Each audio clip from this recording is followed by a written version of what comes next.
Our next guest is the president of the Crime Prevention Research Center, John Lott, and he joins us now. How's it going? Doing great. Great to talk to you. Absolutely. Now, I just want to say something real quick before we kind of get into our discussion and talk more to my audience. Personally, I don't think you get enough credit for the work that you do in this industry. And the funny thing is, the vast majority of the stats that a lot of people like to throw around when it comes to talking about firearms in this country are largely come from you, and they don't even realize it. And so I just first and foremost want to thank you for the work that you have done, because I think it means a lot to this industry, and a lot of people don't even realize it. Well, thanks. That's very nice of you. I mean, the reason why I got into this and the reason why I do it is just to try to figure out what makes people safer. Yeah. And, I guess I've been as surprised by how my views have changed over time simply because of the data that you find. Yeah. But I greatly appreciate your comments. No, absolutely. So I bought the audio version and the hard copy version of your book, and there was a point in the book, part of the section in the book, where you talk about your experience in trying to have that kind of even conversation about firearms, especially back when you were a professor, and some of the issues that you were running into, and people how like when certain anti-gun organizations knew you were going to be on certain shows, they would either cancel or find reasons to get you kicked off of that segment. And I kind of, if you don't mind, want to have you speak to that just a little bit so that people can understand the environment that kind of goes on behind the scenes that a lot of people don't realize. When I hear people say all the time, well, why can't we just have even debate and even discussion when it comes to firearms in this country? And so can you touch on that a little bit? Sure. Yeah, I guess you're talking about my book, The War on Guns. Exactly. Yeah. I mean, it's there are a lot of gun control groups that basically have this agreement that they won't participate in a TV show if I'm going to be on it. And so I've had a number of times where I get asked by a producer if I can go and talk about a subject. I say, sure, I'm happy to do it. And I'm literally driving into the studio, and I'll get a call from the producer saying, well, we were just talking to the Bloomberg people that we had invited, and they're not willing to be on if you're on. Is there somebody else that you can suggest that has similar views to you that we could have on? And, it's just I can't imagine if I were to go to a producer and say, well, I'm just not willing to talk if somebody from the Bloomberg group is on. Yeah. I can't even imagine trying to say that. I assume they'd say, okay, well, fine, we'll get somebody else at that point. But for the gun control groups, the producers often go out of their way to try to be helpful to them. And, just last year, there was one case where I was on C-SPAN, Washington Journal, and it was unusual in terms of how the producer reacted there. They had a Bloomberg person already on, their research director. I got a call, said I was happy to do it. And the producer then told the Bloomberg people, and they said, well, we don't want Lott on. And she said, well, we've already invited him. He's agreed to be on. And they said, oh, our schedule's busy. We're not going to be able to go and do this. And she said, well, we'll still have Lott on. And then they found out that they could still participate, but they insisted that they be on separately from me, that they wanted me to be on the first half hour, and then they would be on the second half hour so that they could go and see what I had said. What made it unusual is that the producer got so upset with the way that they were trying to do it that she actually encouraged me to go and raise the point that they weren't willing to be on the show at the same time that I was. And I did that. And in fact, the first caller that they had on was someone who asked them why they didn't want to debate. Yeah.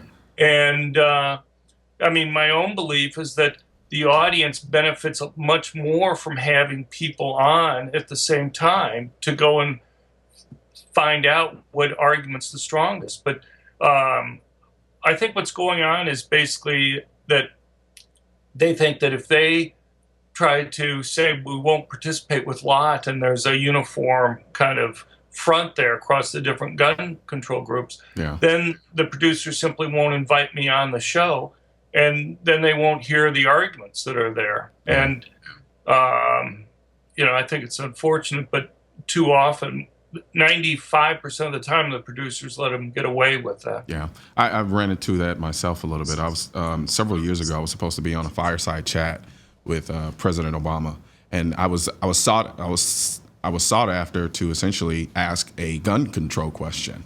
And I submitted my questions. They loved the questions, and then when they presented it to his staff and so forth and so on, they told me I was a go. So I was going to be doing this fireside chat, and I was excited. I get to address the president, talk to the president about an issue that I care deeply about.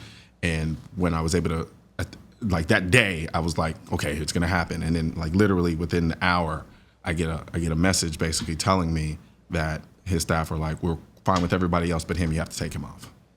Right. And I was like, I guess, they were worried that you'd provide a different point of view that they didn't want to have aired or get publicity. Yeah. And,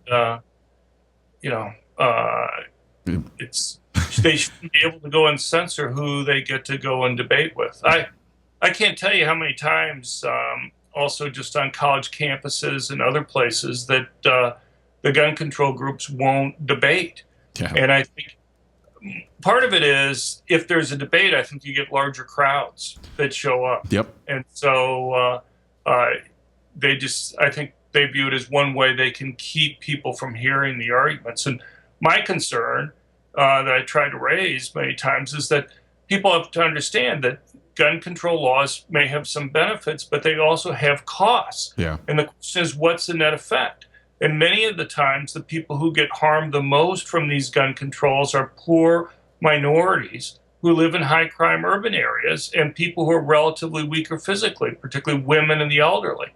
I would argue it's the most vulnerable people in our society that get hurt the most from these types of gun control laws. But it's more than simply saying that's the case. What I think they get concerned about is having evidence being provided that, in fact, those points are true. Yeah, no, absolutely, absolutely, and it's that's the most frustrating part about what I do, is, I want to be able to get on as many platforms and be able to talk about this issue and respectfully, reasonably have that conversation. And I tried to make my show Noir a platform for that. But even then, when you reach out to certain people who disagree with you on an issue and say, "Hey, just come on my show and we'll talk it out," they won't they won't do it. And so it's incredibly frustrating. But you recently wrote about women, like we just got through talking about a little bit. You recently wrote about women and minorities buying more guns in 2017. So tell us a little bit about that. Right. Well, we've seen a lot of changes over the last decade or so in terms of who buys guns and people's perceptions about guns. And probably over the last 5 years or so, at least, the biggest changes in perceptions, according to polls, have been from blacks and women in terms of whether they think guns are beneficial or not. And you've seen that in terms of things like concealed handgun permits. The rate that women have been getting concealed handgun permits has increased about twice as fast as it has for men. And you see for blacks, it's about 80% faster than it is for whites.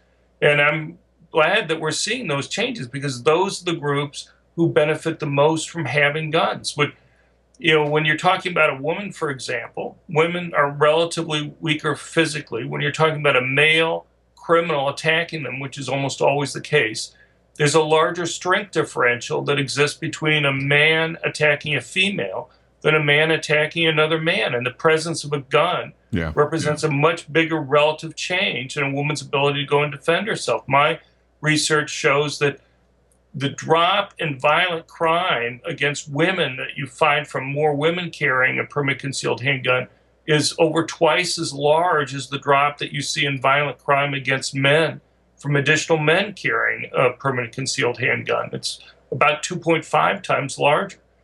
And then the other group of people that benefit so much are poor minorities, particularly blacks who live in high crime areas. The people who are most likely to be victims of violent crime benefit the most from having the option to protect themselves.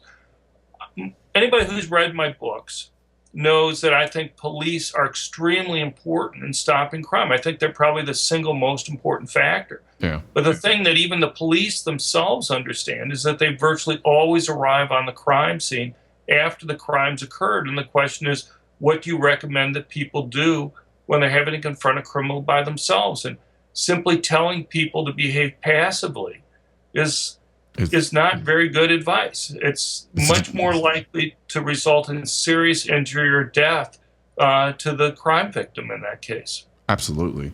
And we really think about it. I call it the elusive obvious, because a lot of people don't think about something like that. In our minds, I think we've all kind of grown up thinking, you call the police, they're there instantly. Right. But then when you really when you check that aspect of it against reality, it's like, wow, actually, no, that makes no sense, because I have to call, and then that's to say I'm even in a position to call the police when something happens, and then I have to wait for them to get there. And it makes a lot of sense after you say it, but I mean, it's almost so simple it eludes us. Right. See, take simple law that the Bloomberg groups are pushing very strongly, and that's these background checks on private transfers of guns. Everybody wants to stop criminals from being able to go and obtain guns. Yep. The problem is that the current background check system's a mess, and it's a mess in a couple ways. One is just you have the fact that who gets stopped? Well, we frequently hear, whether it's President Obama or Hillary Clinton or others, will go and say there's 3 million people who have been stopped from buying guns. Prohibited or dangerous people have been stopped from buying guns because of background checks. And it's simply false. What they should say is that there have been 3 million initial denials.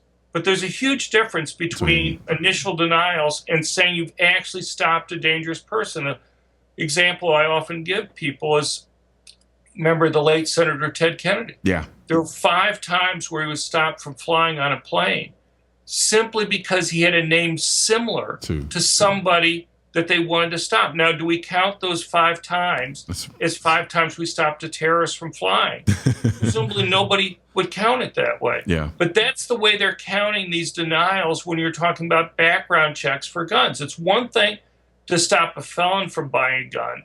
It's another thing to stop someone simply because they have a name similar to a felon from buying a gun. And the problem is, who gets stopped? Not only do we have this 3 million mistakes that are essentially there, because virtually all of these are mistakes, but it's particular groups that could harm the most. So, for example, people tend to have names similar to others in their racial groups. 40% of the Vietnamese in the United States have the same last name. Hispanics have names similar to other Hispanics. Blacks tend to have names similar to other blacks. 30% of black males in the United States are legally prohibited from owning a gun because of past criminal history. Well, whose names are they most likely to be confused with? Other law-abiding, good black males who want to go and buy a gun to protect themselves or their families. There's no reason why that type of mistake should be occurring. If private companies do background checks on employees and they had an error rate that was 100th the error rate that the federal government has, they'd be sued out of existence. The government has all the information it needs. When you fill out a 4473 form to buy a gun, you put down your name, your social security number, your address, and your birthday. But what the government does is it just looks for phonetically similar names and your birthday. It doesn't use the social security number, and it doesn't use your address.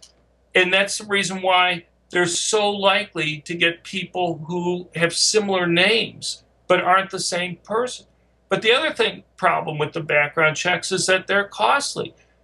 I don't know if you're in D.C. right now, but in D.C., it costs $175 right now to privately transfer a gun. In New York City, there's one store that will do it for $125, and then there's others that'll do it for $150 or more. And we're talking about guns here that are easily in the $400 to $500 to almost $1,000. So then on top of that, I have to pay an additional $175, which I essentially consider a tax. Is insane. That's exactly what it is. And so, in other places, it may be $55 or $60, but it's still a significant tax effectively on gun. Now, who who do they think they stop from buying a gun because of having that high fee that you have to pay? No one. It's poor people who get. So in Connecticut, they're talking about raising the price of a permit for a concealed handgun from $140, which is already twice the national average for concealed carry permits, to $370. That's on top of the training costs and fingerprint fees and other things that you have to get a concealed handgun permit there. $370 may not stop you or I from getting it. It'd make me think twice. Right. But the people who need it the most, the people that. who are most likely to be victims of violent crime, that may make a difference between whether they're able to legally have a gun to be able to go and defend themselves. And I think it's those types of arguments that you would make or I would make that the gun control advocates particularly don't want people to hear. Absolutely. We are out of time, but real quick before we wrap up, can you go ahead and plug your book and let people know where they can get it? Well, thanks. Well, the book's The War on Guns, the most recent one, and they should be able to get it at places like Amazon.com or BarnesandNoble.com. Okay, absolutely. Well, thank you very much, John. I hope you join us again at some point. You have open door policy here. Anytime you want to come on, let us know, and we'll have you. Well, that's very nice. If you could just send me an email off the air, I'd appreciate it. Okay, absolutely. Thank you very much for having me on. All right, will do. And I'll definitely get that email out to you ASAP. Thank you. When we come back, we're going to get a little preview of this year's NRA annual meetings.